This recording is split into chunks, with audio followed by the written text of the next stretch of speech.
Hi hello. അപ്പോൾ നമ്മുടെ ഇന്നത്തെ റെസിപ്പി നല്ല ഡാർക്ക് കളറായിട്ടുള്ള ഒരു ബീഫ് റോസ്റ്റാണ് കേട്ടോ. ചപ്പാത്തിയുടെ കൂടെയും പൊറോട്ടൻ്റെ കൂടെയും ലഞ്ചിനും ഡിന്നറിനും ഒക്കെ കഴിക്കാൻ പറ്റിയ നല്ലൊരു അടിപൊളി ഐറ്റമാണ്. അപ്പോൾ അതെങ്ങനെയാണ് തയ്യാറാക്കുന്നതെന്ന് നോക്കാം. അതിനായിട്ട് ഞാനിത് അവിടെ ഒരു കുക്കർ എടുത്ത് വെച്ചിട്ടുണ്ട്. അതിലേക്ക് 1/2 കിലോ ബീഫ് കഴുകി വൃത്തിയാക്കി അതിട്ട് കൊടുത്തിട്ടുണ്ട്. ഇനി നമുക്കതിലേക്ക് കുറച്ച് ജിഞ്ചർ ഗാർലിക് പേസ്റ്റ് ഇട്ട് കൊടുക്കണം. അപ്പോൾ 1 ടേബിൾ സ്പൂൺ ജിഞ്ചർ ഗാർലിക് പേസ്റ്റാണ് കേട്ടോ ഇട്ട് കൊടുത്തിട്ടുള്ളത്. അതിലേക്ക് ആവശ്യത്തിനുള്ള ഉപ്പ് കൂടി ചേർത്ത് കൊടുക്കുന്നുണ്ട്. ഇനി ഒരു 2 ടേബിൾ സ്പൂൺ മുളക് പൊടി ചേർത്ത് കൊടുക്കുന്നുണ്ട്.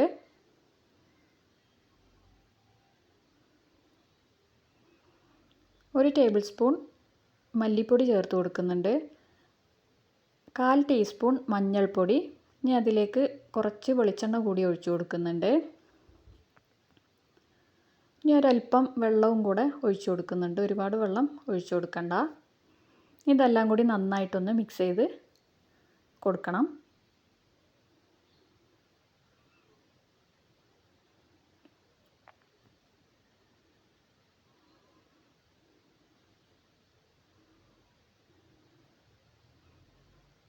ഇനി നമുക്ക് കുക്കറൊന്ന് അടച്ചു കൊടുത്തതിന് ശേഷം അതൊന്ന് വേവാനായിട്ട് വെച്ച് കൊടുക്കണം.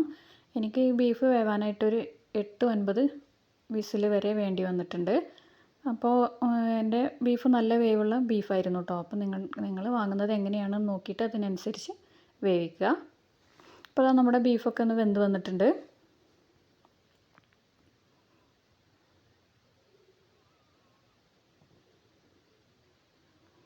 ഇത് നമുക്ക് അങ്ങോട്ട് മാറ്റി വെക്കാം. ഇപ്പോൾ ഞാനൊരു കടായി വെച്ച് കൊടുത്തിട്ടുണ്ട്. കടായി ഒന്ന് ചൂടായി വന്ന സമയത്ത് അതിലേക്ക് വെളിച്ചെണ്ണ ഒഴിച്ച് കൊടുക്കുന്നുണ്ട്. ഞാൻ വെളിച്ചെണ്ണയൊക്കെ നന്നായിട്ടൊന്ന് ചൂടായി വരട്ടെ. അപ്പോൾ വെളിച്ചെണ്ണയൊക്കെ ഒന്ന് ചൂടായി വന്നിട്ടുണ്ട്. അതിലേക്ക് 1 ടീസ്പൂൺ വലിയ ജീരകം ചേർത്ത് കൊടുക്കുന്നുണ്ട്. ആ വലിയ ജീരകമൊക്കെ ഒന്ന് പൊട്ടി വരുന്ന സമയത്ത് നമുക്കതിലേക്ക് ഇഞ്ചി വെളുത്തുള്ളി ചതച്ചത് കൂടി ഇട്ട് കൊടുക്കുന്നുണ്ട്.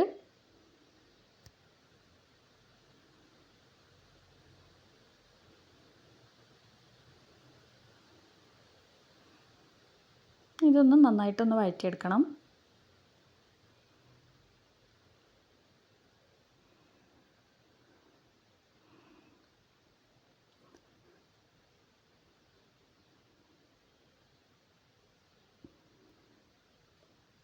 ഇതൊന്ന് ചെറുതായിട്ടൊന്ന് വഴണ്ട് വരുന്ന സമയത്ത് നമുക്കിതിലേക്ക് ഒരു മീഡിയം വലിപ്പത്തിലുള്ള സവാള കട്ട് ചെയ്തത് കൂടി ഇട്ട് കൊടുക്കുന്നുണ്ട്.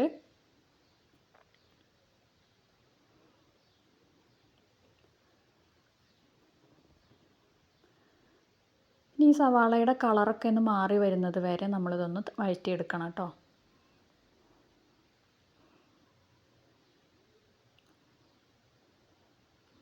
ഇതിലേക്ക് ഒരല്പം ഉപ്പ് കൂടി ചേർത്ത് കൊടുക്കാം.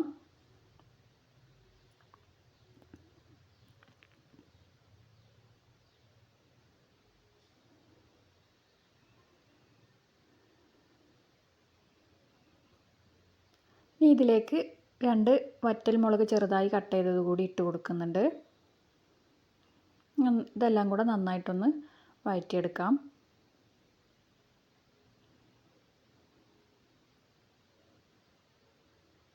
കുറച്ച് കറിവേപ്പില കൂടി ഇട്ട് കൊടുക്കുന്നുണ്ട്.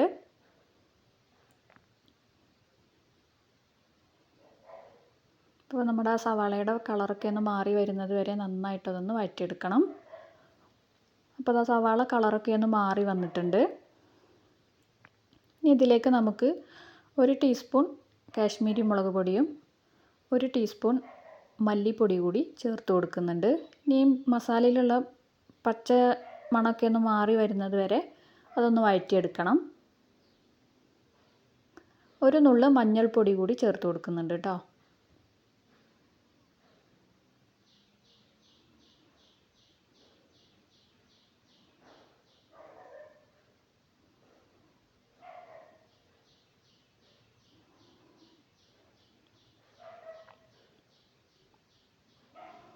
മസാലയിലുള്ള പച്ചമണമൊക്കെ ഒന്ന് മാറി വന്നതിന് ശേഷം നമ്മൾ നേരത്തെ വേവിച്ച് മാറ്റി വെച്ചിട്ടുള്ള ബീഫ് ഉണ്ടല്ലോ, അതിൽ ആ ഗ്രേവിയോട് കൂടിയാണ് കേട്ടോ നമ്മളിതിലേക്ക് ഒഴിച്ചു കൊടുക്കുന്നത്.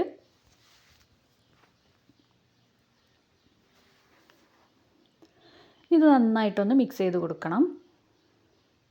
ഇനി ആ ബീഫിലുള്ള വെള്ളമൊക്കെ ഒന്ന് വറ്റി അതിൽ ആ എണ്ണയൊക്കെ ഒന്ന് തെളിഞ്ഞ് വരുന്നത് വരെ ഇത് നന്നായിട്ടൊന്ന് റോസ്റ്റ് ചെയ്തെടുക്കണം കേട്ടോ.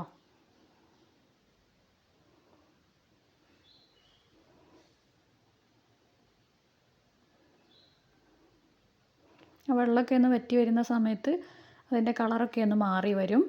ഇനി നമുക്കിതിലേക്ക് ചേർത്ത് കൊടുക്കേണ്ടത് 1 ടീസ്പൂൺ കുരുമുളക് പൊടിയാണ്. നിങ്ങളുടെ എരിവിനനുസരിച്ച് കൂട്ടുകയും കുറയ്ക്കുകയൊക്കെ ചെയ്യാം കേട്ടോ. ഇനി കുറച്ച് ഗരം മസാല കൂടി ചേർത്ത് കൊടുക്കുന്നുണ്ട്. ഞാനിവിടെ ചേർത്ത് കൊടുത്തിട്ടുള്ളത് 1 ടീസ്പൂൺ ഗരം മസാലയാണ്. ഇനി അതെല്ലാം കൂടെ നന്നായിട്ടൊന്ന് മിക്സ് ചെയ്ത് കൊടുക്കണം. അപ്പോൾ നമ്മുടെ ബീഫ് റോസ്റ്റിൻ്റെ കളറൊക്കെ ഒന്ന് ചെറുതായിട്ട് മാറി വരുന്നുണ്ട്. കുറച്ചുകൂടി കറിവേപ്പില ചേർത്ത് കൊടുക്കുന്നുണ്ട്.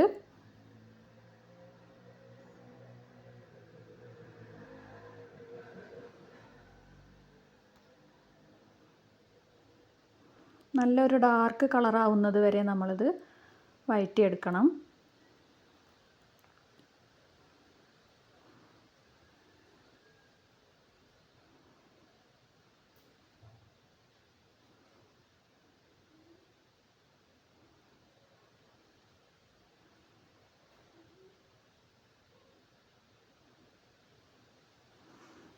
അപ്പോൾ അതേ നമ്മുടെ ബീഫ് റോസ്റ്റിൻ്റെ കളറൊക്കെ കണ്ടില്ലേ, കുറച്ച് ഡാർക്ക് കളറായിട്ട് വന്നിട്ടുണ്ട്. അപ്പോൾ ഇതുപോലെ വേണം കേട്ടോ നമ്മളത് ചെയ്തെടുക്കാനായിട്ട്.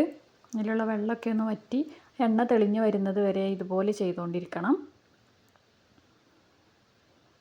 അപ്പോൾ നമ്മുടെ ബീഫ് റോസ്റ്റ് ഇവിടെ റെഡി ആയിട്ടുണ്ട്. എല്ലാവരും ഒന്ന് ഉണ്ടാക്കി നോക്കുക.